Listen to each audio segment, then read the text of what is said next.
بسم اللہ الرحمن الرحیم۔ السلام علیکم ناظرین، میں طارق اسماعیل ساگر آپ کی خدمت میں ایک اہم خبر کے ساتھ حاضر ہوا ہوں۔ میں نے کچھ عرصہ پہلے جب ویڈیو کی تھی ترکی کے حوالے سے تو آپ کو یہ انکشاف کیا تھا کہ ترکی میں اگلے ماہ طالبان کا اجتماع ہو رہا ہے، ایک علماء کانفرنس جو منعقد کی جا رہی ہے۔ میں نے پاکستان کے مولانا حنیف جالندھری جو پاکستانی مدارس العربیہ کے صدر بھی ہیں غالباً، ان کے حوالے سے بات کی تھی کہ وہ ایک وفد کے ساتھ اس وقت ترکی میں موجود ہیں، جس پہ ہمارے کچھ جو مخصوص قسم کے ہیں بھائیوں ان کو خارش بھی ہوئی تھی اور انہوں نے برا بھی منایا تھا۔ لیکن اب یہ ہے کہ طالبان کے سیاسی ترجمان ڈاکٹر نعیم وردگ نے کہا ہے کہ استنبول کی ممکنہ طور پر 16 اپریل کی کانفرنس میں ہمارے مطالبات، ملک کی آزادی، غیر ملکی فوج کا انخلاء اور افغانستان کے عوام کے لیے قابل قبول اسلامی نظام حکومت کا قیام ہوں گے۔ یہ ان پہ بات ہوگی، یعنی انہوں نے بھی تسلیم کر لیا کہ 16 اپریل کو یہ کانفرنس ہوگی۔ عبوری حکومت اور اتحادی حکومت افغان مسئلے کا حل نہیں ہے، وہ تاریخ میں کبھی کامیاب نہیں ہو سکیں۔ اس بارے میں ہمارا موقف اشرف غنی جیسا نہیں ہے، یہ میں ان کا بیان سنا رہا ہوں، بلکہ ہماری اپنی حیثیت اور پالیسی ہے۔ دوسری جانب ترکی کی وزارت مذہبی امور میں اعلان کیا ہے کہ وہ افغان و ترک علماء اور اسکالرز کے مابین ایک مشترکہ اجلاس منعقد کرنے کا ارادہ رکھتی ہے، جس میں افغان و ترک اسکالرز کے علاوہ دنیا بھر کے معزز علماء بھی شرکت کریں گے، جو سب افغان جنگ کے بارے میں شریعت کے مطابق حل تلاش کریں گے۔ اب اس سے ناظرین کرام کچھ سوالات جو ہیں نا وہ پیدا ہوتے ہیں، ہمیں ان کا جواب تلاش کرنا چاہیے۔ پہلا سوال تو یہ کہ کیا امریکی ایمان و ضرورت کے تحت لبرل و سیمی سیکولر ترکی کو جہادی طالبان کو گلوبل سیکولر دھارے میں لانے اور اپنی گرتی ساکھ کو بحال کرنے اور بچانے کے لیے بین الافغان مذاکراتی عمل میں شامل کرنے اور نام نہاد عالمی برادری میں نیک نامی کمانے کا موقع یا ٹاسک دیا جا رہا ہے؟ میں نے ذرا سخت لفظ استعمال کر دیے، لیکن میں انشاءاللہ آپ کو ان کی وضاحت کروں گا۔ یا کیا مغربی استعمار طاقت و اقتدار کے متلاشی ترکی کو علاقے میں اپنی گم گشتہ جاہ و حشمت کو بڑھانے یا سلطنت عثمانیہ کی بازیافت کے سبز باغ دکھا کر اپنے جیو اسٹریٹجک مفادات کا تحفظ چاہتا ہے؟ اور یہ شریعت کے مطابق بین الافغان جنگ کا حل سولوشن آف انٹرا افغان وار کیا ہو سکتا ہے، جو ریاستی اور سرکاری مولوی افغان جنگجوؤں یعنی عالمی سامراج مخالف مزاحمت کاروں کو باور کروائیں گے؟ ناظرین کرام، یہ بنیادی سوالات میرے بھی ذہن میں تھے اور دنیا کے بہت بڑے مسلم تھنک ٹینک کی طرف سے اٹھائے گئے ہیں۔ میں کوشش کروں گا کہ آپ کو ان کے جواب دے سکوں۔ دیکھیے، جہاں تک بات ہے، اس وقت دنیا میں امریکہ ایک یونیلیٹرل پاور ہے۔ طالبان کی جذبہ ایمانی سے، طالبان کے جو سٹینڈ ہے ان کا اسلام سے متعلق، جو ان کے نظریات ہیں جس پہ وہ ڈٹے ہوئے ہیں، اس پہ شک کرنا بھی میرا خیال گمراہی ہے۔ انہوں نے اتنی قربانیاں دی ہیں اور ایک انچ بھی اپنے موقف سے نہیں ہٹے۔ انہوں نے، میں بار بار آپ کو کہتا ہوں، امریکہ کے ساتھ جو معاہدہ بھی کیا تھا، یہ معاہدہ بھی انہوں نے اپنے شرائط پہ کیا ہے، اپنی ریاست پہ کیا، یعنی امارت اسلامیہ افغانستان۔ انہوں نے جتنی بھی یہاں یہ رولنگ جماعتیں ہیں، یہ جو مرضی ہیں، ان کو سٹیک ہولڈر کنسیڈر کیا اور انٹرا افغان ڈائلاگ میں انہوں نے کہا کہ ہم اس کا حل نکالیں گے۔ امریکہ یہ سمجھتا تھا، جو بائیڈن کی جو حکومت ہے، کہ دنیا میں یہ جو جہادی قسم کی تنظیمیں ہیں، یہ مساجد کے نام پہ، دین کی تبلیغ کے نام پہ سعودی عرب سے فنڈ بٹورتی ہیں۔ معلوم نہیں اس میں حقیقت کیا ہے، لیکن اس حقیقت سے انکار ممکن نہیں کہ اپنے ہم مسلک جو مسلمان ہیں، سلفی مسلمانوں کو سعودی حکومت کی طرف سے ہمیشہ امداد ملتی تھی۔ اس کا اعتراف شہزادہ عبداللہ نے کیا، اور اعتراف کرنے کے بعد انہوں نے باقاعدہ اعلان کیا کہ اب ہم اہل حدیث نہیں ہیں، ہماری حکومت ایک مسلم حکومت ضرور ہے، اور جتنے بھی مدارس کو، مساجد کو دنیا بھر میں ہم مدد دے رہے تھے وہ ہم نے آج سے بند کر دی۔ اس کا مطلب یہ ہے کہ یہ وہ مدد تھی جو وہ آن ریکارڈ دے رہے تھے۔ یہ جو ہمارے یہاں سے دینی وفود جاتے تھے وہاں، یہ رمضان شریف میں عمروں کے بہانے، وہاں سے زکوٰۃ وغات کے چکر میں لاکھوں کروڑوں ریال لوٹ کر لایا کرتے تھے، وہ سلسلہ مجھے اب کچھ بند ہوتا دکھائی دے رہا ہے۔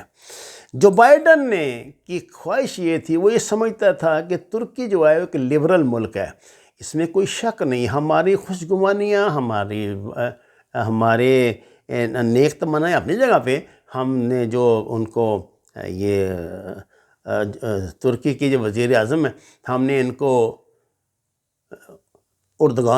طیب اردگان کو ہم نے وہ بنایا ہوا ہے اپنا اگلا خلیفۃ المسلمین، لیکن انہوں نے کھل کر ایک انٹرویو میں وہ اسلامی جو ہے چینل، اس سے انٹرویو میں کہا، انہوں نے کہا کہ آپ کو کس نے بات کہی کہ ہم نے کبھی سلطنت عثمانیہ کا ذکر بھی کیا؟ ہم بالکل نہیں چاہتے، ہم کمال اتا ترک والا لبرل اور سیکولر ترکی ہیں۔ آج تک انہوں نے اپنا یہ موقف قائم رکھا ہے۔ وہ اپنے عمل میں مسلمانوں کے لیے بڑا درد رکھتے ہیں، لیکن وہ اسرائیل کے لیے بہت درد رکھتے ہیں۔ شاید آپ کو یہ بات کسی نے نہیں بتائی تو خود پتہ کر لیں، میں نے تو کہہ دیا۔ اب بات یہ ہے کہ ترکی کا جو کنسیپٹ ہے، جو زور ہے نا آج تک، وہ یہ ہے کہ وہ یورپ کا حصہ بنے۔ آپ کو پتہ ہے کہ یورپی یونین میں شامل ہونے کے لیے ترکی نے کیا کیا ہاتھ پاؤں نہیں مارے، لیکن متعصب اور میں کہتا ہوں کہ بے ایمان جو یورپ ہے، اس نے ترکی کو اپنا کبھی حصہ نہیں بنایا، کیونکہ انہوں نے بڑی ان کی ہاتھوں تکلیفیں اٹھائی ہیں۔ انہوں نے فتح کیا تھا نا پورا یورپ بھائی، انہوں نے تو ایسی تیسی کر کے دی، یورپ سے سینٹرل ایشیا تک، روس تک، روم تک چلے گئے تھے یہ عثمانی۔ اب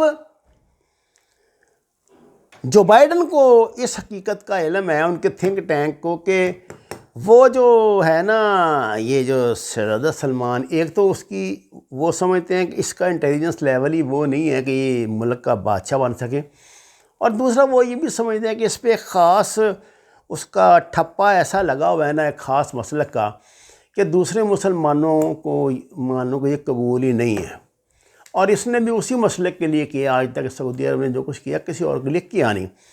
مسلمانوں کا پاکستان میں اور افغانستان میں جو سواد اعظم ہے وہ اہل سنت ہے۔ اہل سنت میں دونوں شامل ہیں، دیوبندی بھی شامل ہیں، بریلوی بھی شامل ہیں۔ اس سے اب صورتحال یہ ہے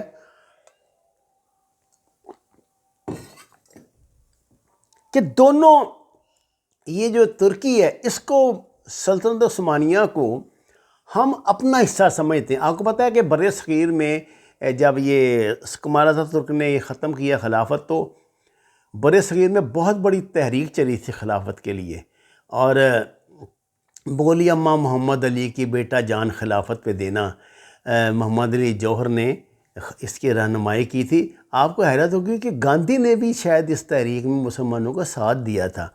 اب خلافت تو ہم سے چھن گئی، جس کی تکلیف ہندوستان کے مسلمانوں کو، ترکی کے مسلمانوں نے کبھی تحریک نہیں چلائی۔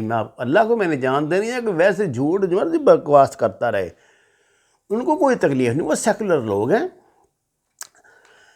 کیونکہ میاں نواز شریف نے اپنا اب اینٹی اسٹیبلشمنٹ، کیونکہ وہ کہتے تھے میں نظریاتی ہو گیا ہوں، تو وہ اس لیے متاثر ہیں کہ طیب اردگان کی زیر کمان یہ ابھی جو انقلاب فوج نے جو کیا تھا کوشش ماشاء اللہ کی، وہ ناکام ہوئی ہے، تو یہ دھکے سے ان کے ساتھی بن گئے ہیں، اور سنا ہے کہ بعض معاملوں میں یہ بزنس پارٹنر بھی ہیں اس خاندان کے۔ خیر واللہ عالم بالصواب۔ میں آپ سے یہ کہہ رہا تھا، اب جو ترکی نے، امریکہ نے وہاں یہ مجمع لگوایا ہے، وہ اس امید پہ لگوایا ہے کہ جو اب مسلمان سنی علماء کو وہ اکٹھا کرے گا پاکستان کے، وہ علماء جو بے پیندے کے لوٹے ہیں، جدھر سے چلو تم ادھر کو ہوا ہو، جدھر سے نوٹوں کی، ڈالروں کی، ریال کی، ان کو، اور لیرہ بھی بڑی مضبوط کرنسی ہے بھائی، اور لیکن وہ تو ڈالر ہی ملیں گے، تو یہ اصل میں وہاں جو علماء کرام ہیں ان کے متعلق پہلے سے کانسیپٹ اللہ ان کی نیتوں کا اللہ جانتا ہے، لیکن بنا لیا گیا کہ یہ امریکہ کے لیے سافٹ کارنر رکھنے والے یا کسی نہ کسی بہانے امریکہ کے لیے خدمات انجام دینے والے مسلمان علماء کرام ہیں۔ اب ان مسلمان علماء کرام کے ذریعے وہ چاہتے ہیں کہ کچھ جب دینی ماحول بنے گا، وہاں کانفرنس ہوگی علماء کرام کی جس میں بڑے بڑے شیخ المشائخ اور مفتیان کرام اور پیران عظام بیٹھے ہوں گے، جن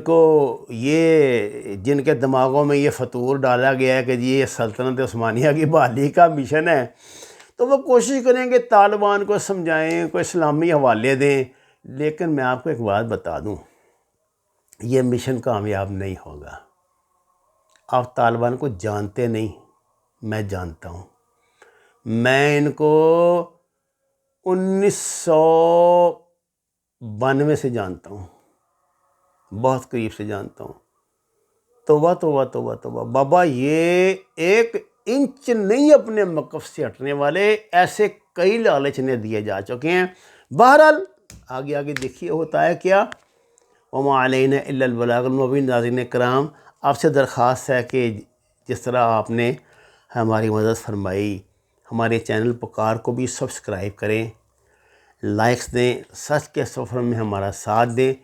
اس کا لنک ہم جب یہ ویڈیو ختم ہوگی تو وہاں پکار کا لنک آئے گا، اس پہ کلک کریں گے تو آپ وہاں چلے جائیں گے اس لنک پہ۔ اس میں ہم الگ قسم کا میٹر دیتے ہیں، اس میں الگ قسم کا میٹر دیتے ہیں۔ اس طرح آپ تک زیادہ معلومات اور زیادہ ہماری خدمات پہنچ سکیں گی۔ آپ کا بہت شکریہ۔